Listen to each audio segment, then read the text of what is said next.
Hello friends, good morning to all. इस वीडियो के माध्यम से आपको जीके के बहुत ही महत्वपूर्ण प्रश्न उत्तर देखने को मिलेंगे, जो कि व्याख्या के साथ रहेंगे। पूरा वीडियो देखिए और चैनल को सब्सक्राइब करना मत भूलिएगा।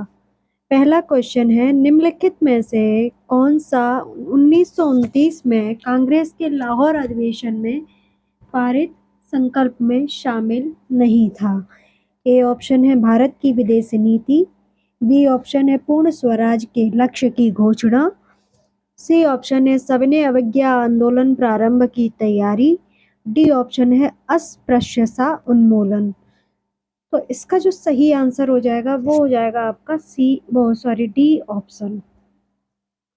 कांग्रेस के लाहौर अधिवेशन की अध्यक्षता जवाहरलाल नेहरू ने की थी। तो ये भी क्वेश्चन कभी पूछ लिया जाए कि कांग्रेस का लाहौर अधिवेशन की अध्यक्षता किसने की थी, तो जवाहरलाल नेहरू ने की थी। और ये अधिवेशन हुआ कब था, तो 1929 में हुआ था। ठीक है, तो ये भी याद रखिएगा। और डेट अगर पूछ ली जाए तो 31 दिसंबर 1929 की आधी रात को रावी नदी के तट पर प्रसन्नता और उल्लास के बीच भारतीय स्वतंत्रता का प्रतीक ऐतिहासिक प्रस्ताव इस प्रकार था कि नेहरू समिति की रिपोर्ट को निरस्त घोषित किया गया, पूर्ण स्वराज की घोषणा की गई। कांग्रेस कार्यकारिणी को यह अधिकार दिया गया कि वे देश में सविनय अवज्ञा या सिविल नाफरमानी आंदोलन छोड़ें। गोलमेज सम्मेलन को अस्वीकार किया गया। यह अस्वीकृति इनकी विदेश नीति का हिस्सा थी। ठीक है, तो क्या क्या क्वेश्चन बन सकते हैं 1929 से? एक तो कांग्रेस का लाहौर अधिवेशन कब हुआ, 1929 में। तारीख अगर पूछ ली जाए तो 31 दिसंबर को। इसके अध्यक्ष पूछ लिए जाए तो पंडित जवाहरलाल नेहरू। और निरस्त क्या किया गया था, तो नेहरू समिति की रिपोर्ट को निरस्त किया गया लाहौर अधिवेशन में। पूर्ण स्वराज की मांग कब की गई, तो लाहौर अधिवेशन में की गई। ठीक है, तो ये सारी बातें याद रखिएगा। अगले प्रश्न की ओर बढ़ जाते हैं। एससी बोस ने फॉरवर्ड की स्थापना की थी। एससी बोस मतलब सुभाष चंद्र बोस। ए ऑप्शन है 1936, बी ऑप्शन है 1937, सी ऑप्शन है 1938, डी ऑप्शन है 1939। तो इसका जो डी ऑप्शन है वो बिल्कुल करेक्ट हो जाएगा। 1939 में सुभाष चंद्र बोस जी ने 3 मई के दिन फॉरवर्ड ब्लॉक की स्थापना की थी। अब इसका उद्देश्य क्या था? इसका उद्देश्य सभी साम्राज्य विरोधी शक्तियों को संगठित करना और अनिवार्य संघर्ष की पूर्ति हेतु तत्पर रहना था। इसके अन्य सदस्यों में देवव्रत विश्वास जो कि महासचिव थे, विशंभर दयाल त्रिपाठी राष्ट्रीय महामंत्री थे, स्वामी सहजानंद आदि थे। इसका प्रथम अखिल भारतीय सम्मेलन मुंबई में पूर्ण स्वतंत्रता एवं समाजवादी राज्य की स्थापना के उद्देश्य से किया गया था। जुलाई में 1940 में कलकत्ता स्थित हॉलवेट स्तंभ जो भारत की गुलामी का प्रतीक था, उसे सुभाष चंद्र बोस जी ने अपनी यूथ ब्रिगेड के साथ ध्वस्त कर दिया था, जो प्रतीकात्मक शुरुआत थी कि वे ब्रिटिश साम्राज्य की ईंट से ईंट बजा देंगे। जून 1942 में इसे अवैध संगठन घोषित कर दिया गया। ठीक है, अब फॉरवर्ड ब्लॉक की स्थापना होती है 3 मई 1939 को, जिसका उद्देश्य हो जाता है साम्राज्यवाद विरोधी शक्तियों का संगठन करना और अनिवार्य संघर्ष की पूर्ति हेतु तत्पर रहना। ठीक है, फिर कलकत्ता में स्थित एक 1940 में हॉलवेट स्तंभ होता है जो गुलामी का प्रतीक होता है। तो सुभाष चंद्र बोस अपनी यूथ ब्रिगेड के साथ उसे ध्वस्त कर देते हैं। किंतु फिर क्या होता है कि 1942 या 1942 में क्या होता है कि इसे अवैध संगठन घोषित कर दिया जाता है। अगला क्वेश्चन है, निम्नलिखित में से कौन कैबिनेट मिशन योजना का सदस्य नहीं था? ए ऑप्शन है Lord Pethick Lawrence, B option है एवी अलेक्जेंडर, सी ऑप्शन है Sir Stafford Cripps, D option है लॉर्ड एमरी। तो इसका डी ऑप्शन बिल्कुल करेक्ट हो जाएगा।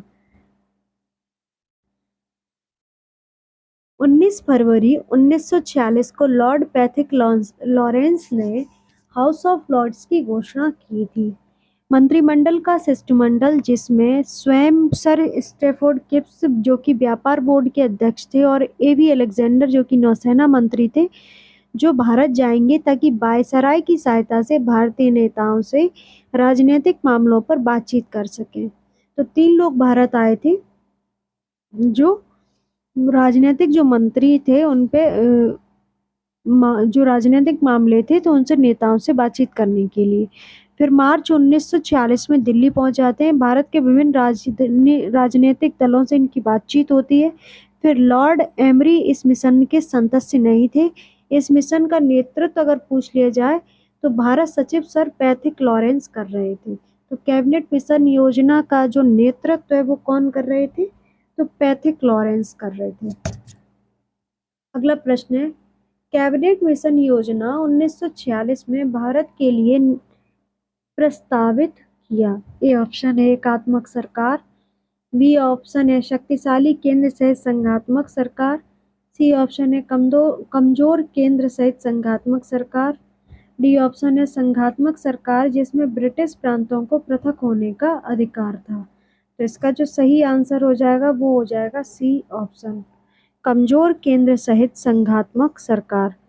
कैबिनेट मिशन योजना 1946 में भारत के लिए कमजोर केंद्र सहित संघात्मक सरकार के गठन का प्रस्ताव था।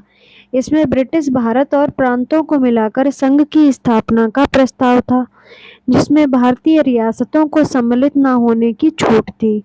कुछ राष्ट्रीय हितों के विषयों को छोड़कर अन्य विषयों को प्रांतों के अधिकार क्षेत्र में रहने का प्रस्ताव रखा गया था। अगला प्रश्न है,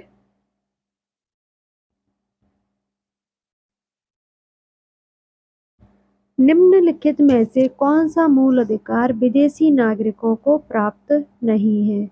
ए ऑप्शन है विधि के समक्ष समानता, बी ऑप्शन है अभिव्यक्ति की स्वतंत्रता का अधिकार, सी ऑप्शन है प्राण एवं दैहिक स्वतंत्रता का अधिकार, डी ऑप्शन है शोषण के विरुद्ध अधिकार। इसका बी ऑप्शन बिल्कुल सही हो जाएगा। मूल अधिकार विदेशी नागरिकों को प्राप्त नहीं है, वो है अभिव्यक्ति की स्वतंत्रता का अधिकार। वाक स्वतंत्रता और अभिव्यक्ति की स्वतंत्रता का अधिकार केवल भारतीय नागरिकों को होता है। गैर नागरिकों को प्रदत्त मौलिक अधिकार कौन कौन से हैं तो वे आप समझिएगा। अनुच्छेद 14 जिसमें विधि के समक्ष क्षमता आती है, ये विदेशी नागरिकों को अधिकार है। अनुच्छेद 20, अनुच्छेद 21 जिसमें प्राण एवं दैहिक स्वतंत्रता दी गई है। 21 ए में शिक्षा का अधिकार है। अनुच्छेद 22 में गिरफ्तारी व निवारक विरुद्ध संरक्षण है। अनुच्छेद 23 में मानव के दुर्व्यवहार और बालात श्रम का प्रतिषेध है। अनुच्छेद 24 कारखानों आदि बालकों के नियोजन का प्रतिषेध है। अनुच्छेद 25 अंतःकरण की धर्म और अवाद के रूप में मान्य आचरण और प्रचार करने की स्वतंत्रता है। अनुच्छेद 26 धार्मिक कार्यों के प्रबंधन की स्वतंत्रता है। अनुच्छेद 27 किसी विशिष्ट धर्म की अभिव्यक्ति की स्वतंत्रता है। अनुच्छेद 28 कुछ शिक्षा संस्थानों में धार्मिक शिक्षा या धार्मिक उपासना में उपस्थिति के बारे में स्वतंत्रता है। तो ये सारी जो अनुच्छेद आपको बताए हैं ये सभी विदेशी नागरिकों को प्राप्त हैं, किंतु वाक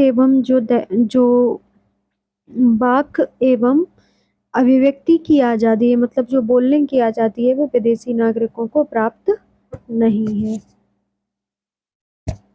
अगला प्रश्न है, भारतीय संविधान मान्यता देता है केवल धार्मिक अल्पसंख्यकों को, बी ऑप्शन है केवल भाषाई अल्पसंख्यकों को,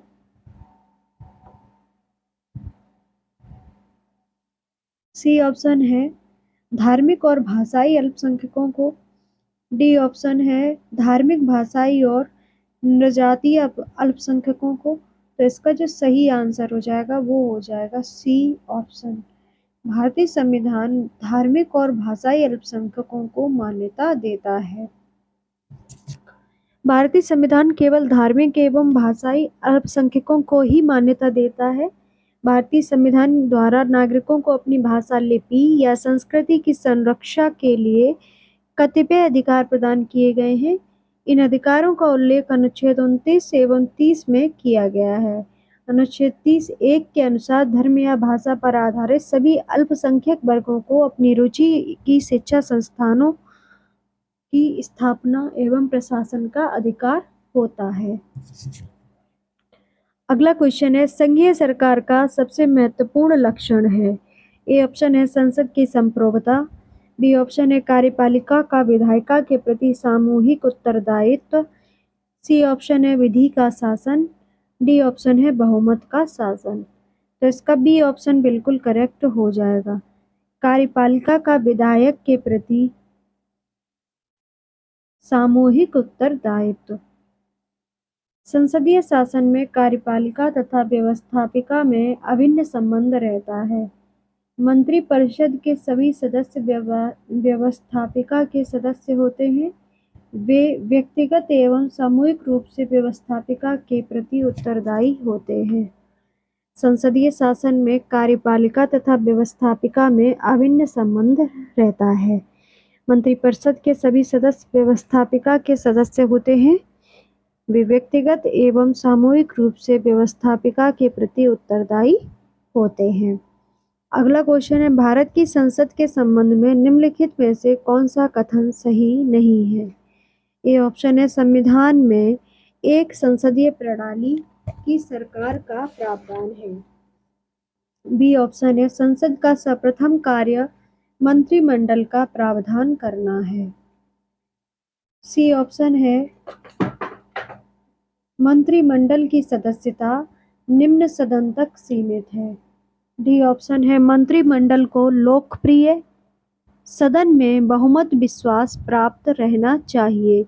तो इसकी जो सही आंसर हो जाएगी वो आपका हो जाएगा सी ऑप्शन, मंत्रिमंडल की सदस्यता निम्न सदन तक सीमित है। तो इसका सी ऑप्शन बिल्कुल सही है।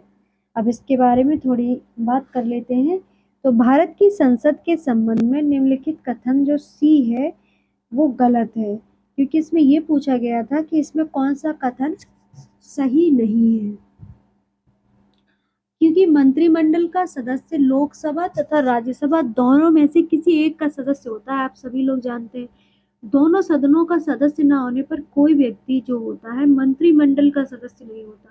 अगर कोई व्यक्ति लोकसभा या राज्यसभा में सदस्य नहीं है तो वो मंत्रिमंडल का सदस्य नहीं हो सकता है, ठीक है। तो उसे बशर्ते मंत्री पद को धारण करने के लिए 6 माह के भीतर उसे दोनों सदनों में से किसी एक सदस्य का सदस्य बनना होता है, अन्यथा उसका मंत्री पद अवैध माना जाता है। तो ये बातें याद रखिएगा।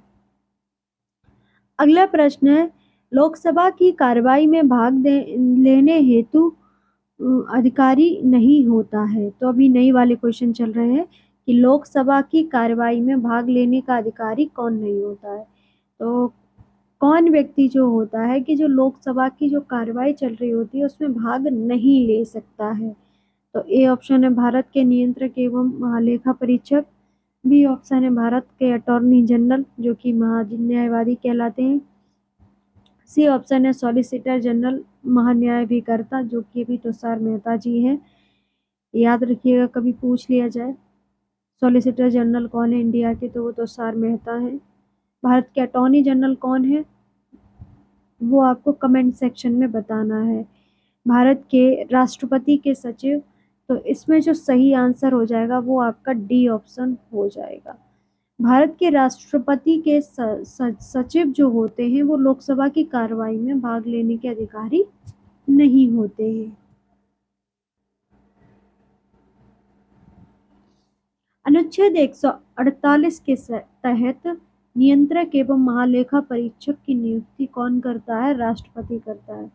अब इसमें कैग की बात की गई तो कभी पूछ लिया जाए कैग की नियुक्ति कौन करता है, तो राष्ट्रपति करता है। कौन से आर्टिकल के तहत, तो 148 के तहत। यह उन कार्यों का निर्वहन करता है जो संसद द्वारा उसे सौंपा जाता है। यह संघ तथा राज्यों के सभी व्ययों का लेखा परीक्षण करता है। महान्यायवादी की नियुक्ति राष्ट्रपति द्वारा की जाती है। अगर महान्यायवादी कभी पूछ लिया जाए इसकी जो भारत का अटॉर्नी जनरल है इसकी नियुक्ति कौन करता है, तो इसकी नियुक्ति भी राष्ट्रपति करते हैं। राष्ट्रपति के प्रसाद पर्यंत तो अपने पद पर बना रहता है। अनुच्छेद 76 के तहत महान्यायवादी उच्चतम न्यायालय में भारत सरकार के विरुद्ध बाद में भारत सरकार का प्रतिनिधित्व करता है तथा संसद की कार्रवाई में भी भाग लेता है, लेकिन मतदान में भाग नहीं लेता है।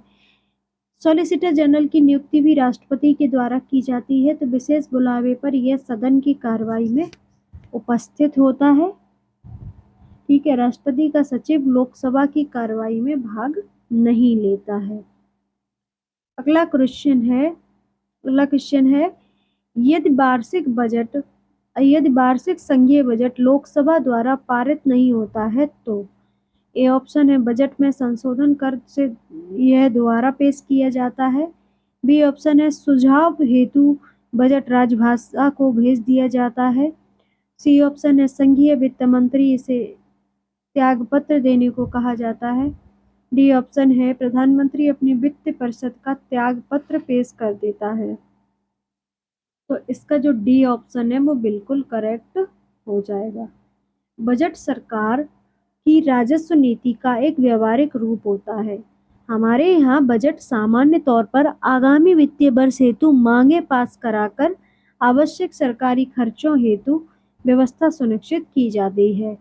पूर्ण वार्षिक बजट कुछ माह उपयुक्त समय पर प्रयुक्त किया जाता है। यदि वार्षिक संघीय बजट लोकसभा द्वारा नहीं पारित होता है तो इसका तात्पर्य होता है सरकार अल्पमत में है तथा प्रधानमंत्री अपने जो मंत्रिपरिषद है उसका त्यागपत्र प्रस्तुत कर देता है।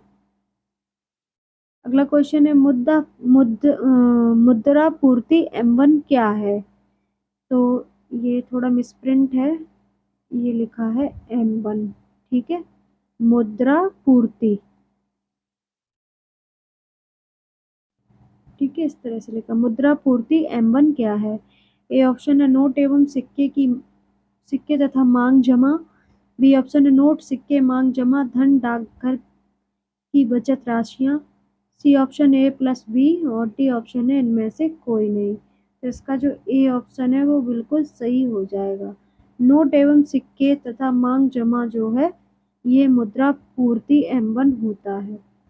M1 का मतलब होता है परिभ्रमण में मुद्रा। देखो याद रखिएगा ये फॉर्मूला, M1 मतलब होता है परिभ्रमण में मुद्रा प्लस बैंकों की मांग जमाएं प्लस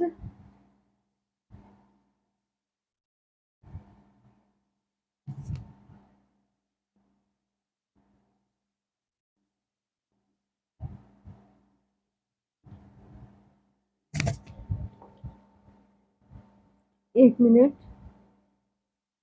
कौन सा क्वेश्चन था आपका? हाँ ये प्लस इसमें है आरबीआई की अन्य जमा, आरबीआई की अन्य जमाएं।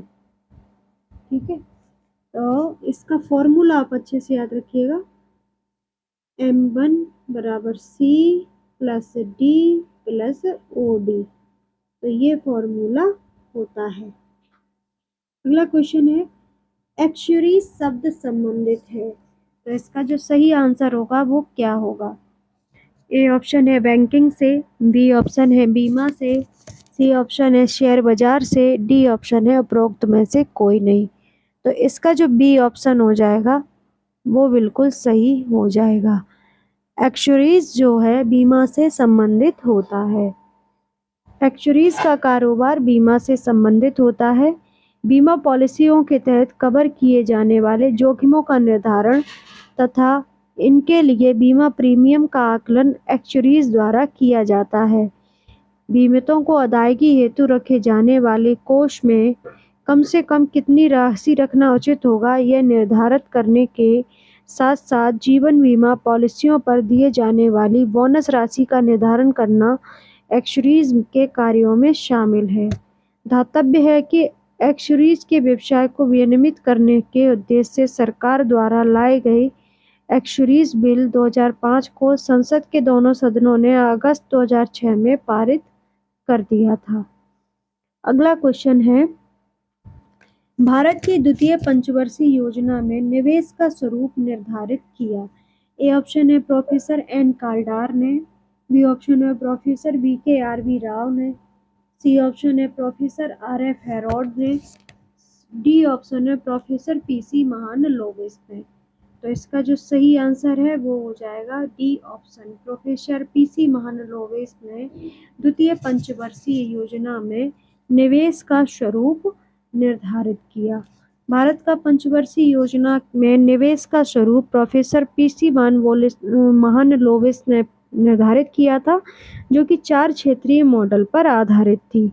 ये चार क्षेत्र जो थे पूंजीगत वस्तु क्षेत्र, फैक्ट्री उत्पादित उपभोग वस्तु क्षेत्र, लघु इकाई उत्पादन क्षेत्र तथा घरेलू उद्योग क्षेत्र थे। कृषि साहित्य एवं सेवा क्षेत्र मॉडल वास्तव में असंतुलित विकास रणनीति पर आधारित था।